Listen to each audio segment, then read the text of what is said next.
Good morning, students. Today we are going to discuss the three-phase AC circuits, three-phase system. तो इसके पहले हम लोगों ने डिस्कस किया था single phase system, AC system. तो जैसा कि हम जानते हैं three phase system, that means there will be a three phase and there are the various advantages of the three phase system over single phase system. जैसे कि हम लोग जानते हैं अगर सिंगल फेज एसी सिस्टम को हम लोग सप्लाई को अगर ट्रांसमिट करते हैं, ठीक, और थ्री फेज को ट्रांसमिट करते हैं, तो थ्री फेज सिस्टम में जो कॉपर वायर यूज होगा वो हमें कम लगेगा for same distance and same power line या वोल्टेज लाइन के लिए। इसी तरह से जो पावर फैक्टर होगा वो भी आपका सिंगल फेज सिस्टम का कम होगा as compare to three phase system, ठीक। और हम लोग जानते हैं कि सिंगल फेज इंडक्शन मोटर में जो रोटेटिंग मैग्नेटिक फील्ड डेवलप होती है वो पल्सेटिंग है, जबकि थ्री फेज सिस्टम में जो मैग्नेटिक फील्ड जनरेट हो रही है वो रोटेटिंग मैग्नेटिक फील्ड जनरेट होती है।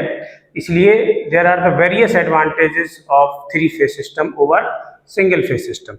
इसलिए हम लोग ट्रांसमिशन और डिस्ट्रीब्यूशन में क्या करते हैं, थ्री फेज वोल्टेज को हम लोग ट्रांसमिट के लिए इस्तेमाल ज़्यादा करते हैं, राइट। तो जैसा कि हम जानते हैं हमारे पास थ्री फेज सिस्टम है, इसका मतलब क्या होगा, तीन वोल्टेज होंगे, ठीक। तो मान लेते हैं कि फेज हमारे पास आर वाई बी तीन फेज हैं, तो वोल्टेज अगर हम बात करेंगे V R, that can be write as V max sine omega T and V Y that can be write as V max sine omega T minus 120 degree and VB that will be equals to V max sin omega t minus 240 degree, or you can write as V max sin omega t plus 120 degree, right. तो तीन phase है, यानी कि तीनों phase आपस में एक दूसरे से 120 डिग्री आउट ऑफ फेज पर रहेंगे, राइट। तो यहाँ से हम लोग दो तरह के सिस्टम डिसाइड कर सकते हैं कि दैट इज, एक तो आपके पास अनबैलेंस सिस्टम हो सकता है और दूसरा बैलेंस सिस्टम हो सकता है। तो पहले हम लोग बात करते हैं, अगर थ्री फेज सिस्टम है, तीन वोल्टेज आपके इस तरह से है, तो जो आपकी इक्वेशंस होगी, वेव फॉर्म जो हम ड्रॉ करेंगे, ठीक, ओमेगा टी, और यहाँ पर आपके वोल्टेज हो जाएंगे वी आर, वी वाई और वी बी, राइट। तो देखिए जो आपका वोल्टेज वी आर है, that is equation is V max sine omega T, so that can B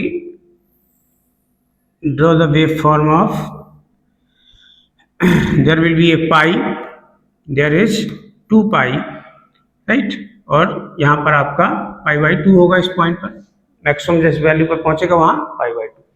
अब दूसरी इक्वेशन आपकी क्या है, वी वाई, तो ये कितने पर है, sign omega T minus 120 degree. इसका मतलब वी वाई जो है आपका वी आर से 120 डिग्री लैग कर रहा है, यानी कि 120 डिग्री हम लोग इसके यहाँ से आगे से ड्रॉ करेंगे, राइट। तो इसको देखिए 0 से पाई 180 को हम लोग क्या करेंगे, 60 डिग्री पे डिवाइड कर लेंगे, एक पॉइंट यहाँ मिलेगा, एक पॉइंट आपका यहाँ मिलेगा, तो 60 डिग्री ये और 60 डिग्री है, यानी कि 120 डिग्री आउट ऑफ फेज पर हम लोग इसको ड्रॉ कर लेंगे। तो यहाँ भी हम लोग इस तरह से इसको दो पॉइंट बना लेंगे, और यहाँ से हम ड्रॉ करेंगे इसके लिए 1 सेकेंड के लिए,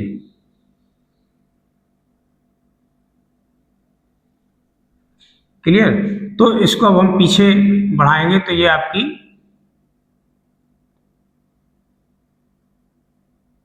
इस तरह से ये इक्वेशन वेव फॉर्म आपकी किसकी ड्रॉ हो जाएगी, so that is for V Y and this is for V R, ठीक है। अब अगली इक्वेशंस आपकी कितनी है, V M sine omega T minus 240 या प्लस 120 डिग्री।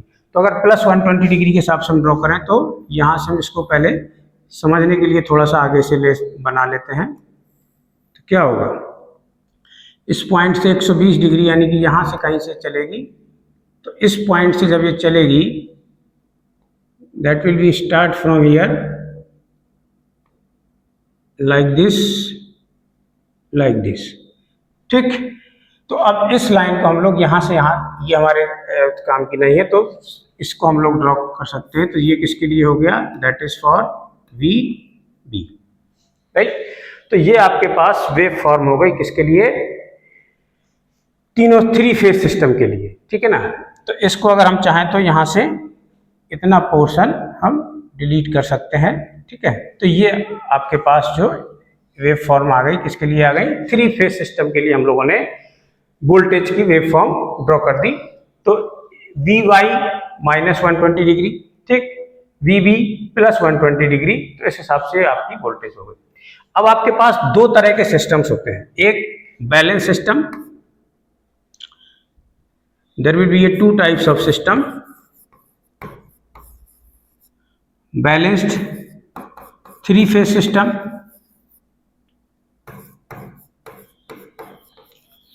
तो सिस्टम बैलेंस कब होगा, कोई भी सिस्टम बैलेंस कब होगा, थ्री फेज सिस्टम, जब उसकी magnitude of all three voltages will be same and the angle between two phase will be 120 degree, right. यानी कि हम ये कह सकते हैं कि अगर हमारे पास थ्री फेज सिस्टम को बैलेंस होना है तो ये तीनों फेज आपस में 120 डिग्री बनाएंगे। तो इसके बीच का एंगल 120 डिग्री, इसके बीच का एंगल 120 डिग्री, इसके बीच का एंगल 120 डिग्री, राइट। तो तीनों फेज आपस में एक दूसरे से 120 डिग्री बनाएंगे एंड इनका मैग्नीट्यूड भी आपका क्या होगा, सेम होगा। तब हम कहेंगे कि सिस्टम हमारा कैसा है, बैलेंस सिस्टम है, ठीक। अनबैलेंस सिस्टम में क्या होगा, फॉर अनबैलेंस सिस्टम, अनबैलेंस का मतलब हो गया कि अगर कोई भी आपका एक फेज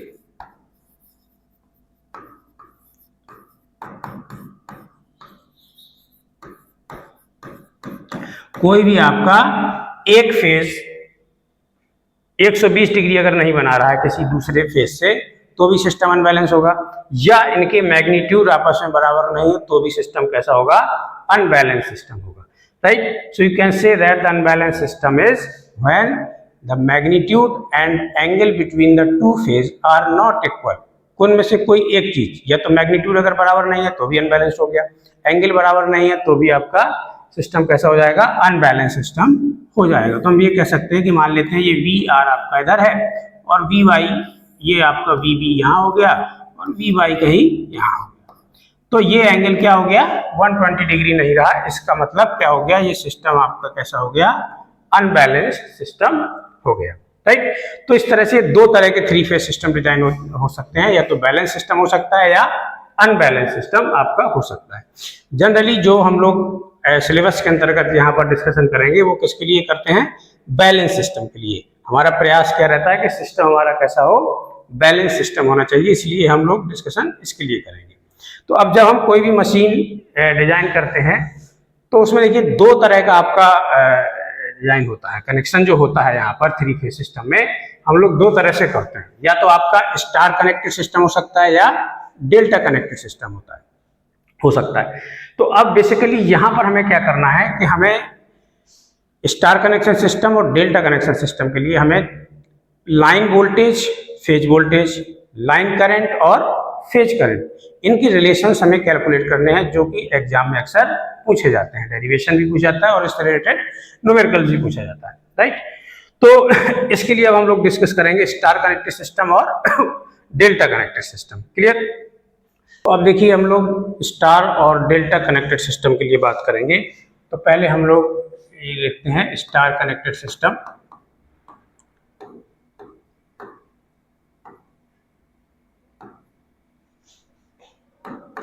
स्टार और वाई कनेक्टेड सिस्टम, ठीक है ना। तो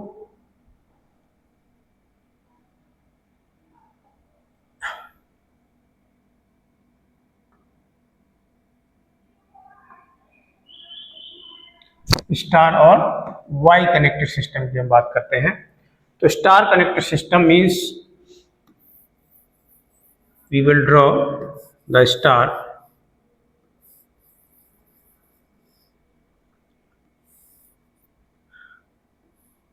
तो पहले हम बात करते हैं कि स्टार कैसे बनाया गया। ठीक है, तो स्टार बनाने के लिए हम क्या करते हैं, तीन लोड जो भी हैं आपके उनका इनिशियल पॉइंट्स किसी एक पॉइंट्स पर आकर के मिला देते हैं, यानी कि स्टार्टिंग पॉइंट एक पॉइंट पर आकर के मिल जाए या फिनिशिंग एंड आपके एक पॉइंट पर आकर के मिल जाए, तो उस तरह से हम लोग स्टार फॉर्म कर देते हैं। तो ये फेज आपका आर फेज हो गया, there will be a Y and there is B, ये क्या हो जाएगा, बी फेज हो गया। ठीक है, तो तीन फेज हो गए, तीनों आपस में 120 डिग्री पर होंगे। तो ये पॉइंट जो आपको मिलता है इसको हम लोग बोलते हैं न्यूट्रल पॉइंट। तो स्टार कनेक्टेड सिस्टम में ये सुविधा है कि आपका जहां पर तीनों लोड आपके मिले हैं इस पॉइंट पर, वहां से हम एक न्यूट्रल वायर निकाल सकते हैं, जिससे हम लोग कैलकुलेट कर लेते हैं फेज वोल्टेज। राइट, तो ये आपका वी आर हो गया, there is V B and there is V Y. तो न्यूट्रल और फेज के बीच में जो वोल्टेज होगा वो क्या कहलाएगा, ये फेज वोल्टेज कहलाएगा, वीपीएच। सिमिलरली इसमें आपका दैट इज ऑल्सो वीपीएच, और तीसरे के लिए ये हो गया आपका वीपीएच। ठीक है, तो इस तरह से हमारे पास तीनों फेज यानी न्यूट्रल और फेज के बीच में जो वोल्टेज कैलकुलेट करेंगे उसको हम क्या कहेंगे, फेज वोल्टेज कहेंगे। राइट, और चूंकि सिस्टम हम कैसा ले रहे हैं, बैलेंस, इसलिए सभी फेज का जो मैग्नीट्यूड होगा वो इक्वल होगा। अब लाइन वोल्टेज के लिए क्या करेंगे, लाइन वोल्टेज का मतलब है हमें बिटवीन टू फेज के बीच में जो वोल्टेज हम मेजर करेंगे उसको हम लाइन वोल्टेज कहेंगे। तो आर फेज और वाई फेज के बीच में जो वोल्टेज होगा वो वी आर वाई हो जाएगा, वाई और बी के बीच में जो वोल्टेज होगा इसको वी वाई बी कह देंगे, और बी और आर के बीच में जो वोल्टेज होगा इसको वी बी आर कह देंगे। ठीक है, तो चूंकि सिस्टम हमने कैसा लिया है, बैलेंस, इसका मतलब क्या होगा कि आपके पास वी आर का जो मैग्नीट्यूड होगा this is equal to V B magnitude and this is equal to V Y magnitude and this is equal to V P H. इसको हम लोग क्या कह देंगे, फेज वी पी एच कह देंगे। अब लाइन के लिए देख लीजिए, तो magnitude of V R Y equal to magnitude of V Y B is equal to magnitude of V B R. इन सभी के मैग्नीट्यूड बराबर होंगे और ये क्या कहलाएगा, लाइन वोल्टेज कहलाएगा। तो बिटवीन टू फेज, दो फेज के बीच का जो वोल्टेज होगा उसको क्या कहने वाले हैं, लाइन वोल्टेज कहने वाले हैं। क्लियर, तो चूंकि सिस्टम बैलेंसेस करता, सारे मैग्नीट्यूड आपके बराबर होंगे, तीनों फेजेस के मैग्नीट्यूड भी और लाइन के मैग्नीट्यूड भी। अब देखिए, इसको समझने के लिए हम लोग क्या करेंगे, रिलेशन निकालने के लिए हम लोग फेजर डायग्राम का इस्तेमाल करेंगे। तो अब पहले हम लोग बात कर लेते हैं करंट की। तो चूंकि ये स्टार कनेक्टेड सिस्टम जो होता है that will behave like a series system, जैसे सीरीज सर्किट जोड़ते हैं, तो जब सीरीज सर्किट में करंट क्या होती है, सेम होती है। इसका मतलब यहाँ पर क्या होगा कि line current is equal to क्या हो जाएगा, फेज करंट के हो जाएगा। Line current is equal to phase current यहाँ पर निकल के आ जाएगा। ठीक, तो ये एक रिलेशन करंट के लिए हमें यहीं से मिल गया, क्योंकि स्टार कनेक्टेड सिस्टम में सभी पॉइंट आकर के इस पॉइंट पर आकर मिले, तो इस पॉइंट पर सारी करंट का सम क्या होगा, जीरो होगा। तो इस सिस्टम में हम कहते हैं कि लाइन करंट और फेज करंट आपकी क्या होगी, बराबर होगी। अब वोल्टेज के लिए निकालना है, तो जैसे वी आर वाई निकालेंगे तो क्या होगा, वी आर वाई को हम वेक्टर फॉर्म में है तो क्या लिख सकते हैं, V R plus of V Y, sorry minus, there will be a minus V R minus V Y, ये आप सभी लोग जानते हैं। तो इसको हमें दो वेक्टर का एडिशन कर रहे हैं तो क्या लिख सकते हैं, plus of minus V Y, इसको लिख सकते हैं। ठीक, तो अब वी आर और वी वाई, तो इसको हम लोग पहले फेजर डायग्राम समझते हैं कि इसको कैसे कैलकुलेट करेंगे। ठीक है, तो यहाँ से देखिए क्या हो गया, इसको हमने वी आर ले लिया, इससे 120 डिग्री पर वी वाई ले लिया, और इससे 120 डिग्री पर वी बी ले लिया। ठीक, तीनों फेज आपस में 120 डिग्री पर ड्रॉ हो गए। ठीक है ना, तो अब V R plus of minus V Y, तो माइनस वी वाई कैसे आएगा, यानी कि वी वाई को उसके पीछे इक्वल मैग्नीट्यूड में बढ़ा दें, तो यहाँ से हमें क्या मिल जाएगा, माइनस Vy मिल जाएगा। अब Vr और Vy, अब चूंकि सिस्टम कैसा है, बैलेंस्ड है, ठीक है, तो इसके बीच का एंगल 60 डिग्री होगा। तो इन दोनों का रिजल्टेंट हमें क्या मिलने वाला है, इन दोनों का रिजल्टेंट क्या मिलेगा, this will be Vry, resultant क्या मिलेगा, Vry, और इन दोनों के बीच का एंगल कितना हो जाएगा, 60 डिग्री हो जाएगा, क्योंकि बैलेंस सिस्टम है तो सारे फेजेस के बीच का एंगल कितना आएगा, 30 डिग्री, इसके बीच 30, इसके बीच 30, यहाँ 90 होगा तो इसके बीच में 30, ठीक। तो ये Vry मिल गया। तो अब ये देखिए दो वेक्टर हैं Vr और माइनस Vy, इनके बीच में एंगल आपका कितना है, 60 डिग्री बन रहा है। यानी जब एंगल दो के बीच, वेक्टर के बीच में 90 डिग्री एंगल बनता था तो हम लोग रिजल्टेंट निकालने के लिए अंडर रूट a का स्क्वायर प्लस b का स्क्वायर कर देते थे। लेकिन जब 90 डिग्री एंगल नहीं होता है तो इसके लिए एक फॉर्मूला था आपके पास, वो आपने पढ़ा होगा। तो Vry this can be write as under root Vr का स्क्वायर प्लस Vy का square plus 2 Vr Vy cos 60, ये फॉर्मूला होता है। तो चूंकि ये आपके फेज वोल्टेजेज हैं तो Vr को क्या लिख सकते हैं, Vph का square plus Vph square plus 2 Vph इसका और Vph इसका, तो Vph स्क्वायर हो जाएगा, और cos 60 की वैल्यू होती है हाफ, तो ये 2 से 2 कैंसिल हो जाएगा। So this can be write as, कितना आ जाएगा, 3 Vph स्क्वायर आ जाएगा। तो Vry बराबर Vn बराबर कितना लिख देंगे, √3 Vph। तो ये आपका जो इक्वेशन निकल के आया रिलेशन लाइन वोल्टेज और फेज वोल्टेज में। तो थ्री फेज सिस्टम में लाइन और फेज के बीच में जो रिलेशन होगा वो कितना होगा, स्टार कनेक्टेड सिस्टम के लिए VL √3 Vph आ गया, ठीक है, Vry निकल गया। इसी प्रकार से हम लोग क्या करेंगे, दूसरे फेज निकालेंगे Vyb और Vbr। तो अगर हम Vyb की बात करते हैं तो क्या लिखेंगे, Vyb इक्वल टू क्या लिख सकते हैं, Vy माइनस ऑफ Vb, ठीक है, that is Vy plus of minus Vb, clear. Same चीज यहां भी लिख सकते हैं। तो अब माइनस Vb कैसे ड्रॉ होगा, Vb इधर है तो Vb से पीछे बढ़ा देंगे, that is V minus Vb। तो इन दोनों का रिजल्टेंट कहीं आपको यहां मिल जाएगा, ये क्या मिल जाएगा, Vyb, इन दोनों का एंगल कितना मिल जाए, रिजल्टेंट कितना मिलेगा, Vyb।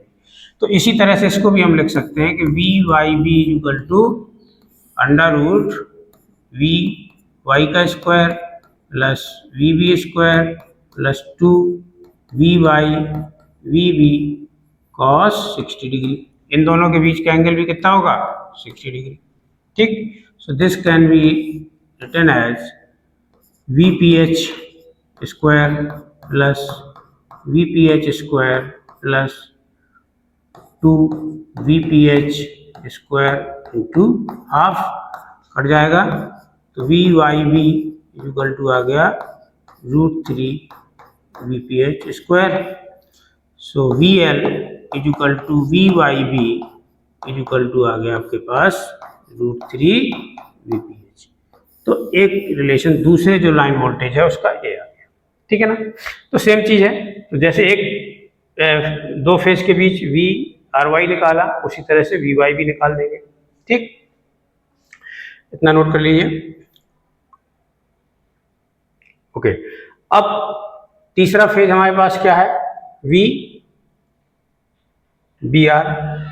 तो तीसरे फेज के लिए क्या बात करेंगे हम लोग, Vbr के लिए। तो Vr इक्वल टू कितना हो जाएगा, Vb minus of Vr। So that can be write as Vb plus of minus Vr, ठीक। तो इसका मतलब क्या हो गया, माइनस Vr। तो माइनस Vr कैसे ड्रॉ होगा, Vr इधर है, माइनस Vr इसके जस्ट पीछे, ये आ गया आपके पास माइनस का Vr। अब Vr और Vb का रिजल्टेंट कहीं आपको यहां मिल जाएगा, दिस इज Vbr, राइट। इन दोनों के बीच का एंगल भी 60 डिग्री। तो इसका भी रिजल्टेंट हम उसी तरह से निकाल लेंगे। तो V B R is equal to root of V B square plus V R square plus 2 V B V R cos 60. So that can be write as VPH square plus VPH square plus 2 VPH square into half, 2 से 2 cancel, so that can be write as root 3 VPH square. So VPH बराबर कितना आ गया, root 3 VPH, और यही आपका क्या हो जाएगा, लाइन वोल्टेज। ठीक है, तो इसी तरह से हम लोगों ने क्या किया कि लाइन वोल्टेज का रिलेशन निकाल लिया। तो देखिए कितना आया, लाइन वोल्टेज का जो रिलेशन है that is the root 3 times of phase voltage. Clear. तो इस तरह से हम लोग स्टार कनेक्शन सिस्टम के लिए डेरिवेशन कर सकते हैं। दो रिलेशंस आपके यहाँ से निकल के आए, line current equal to phase current, ये है। स्टार कनेक्टेड सिस्टम में करंट सेम होगी और वोल्टेज आपका अलग होगा, तो लाइन वोल्टेज इक्वल टू कितना आ गया, root 3 times of VPH। Right, thank you.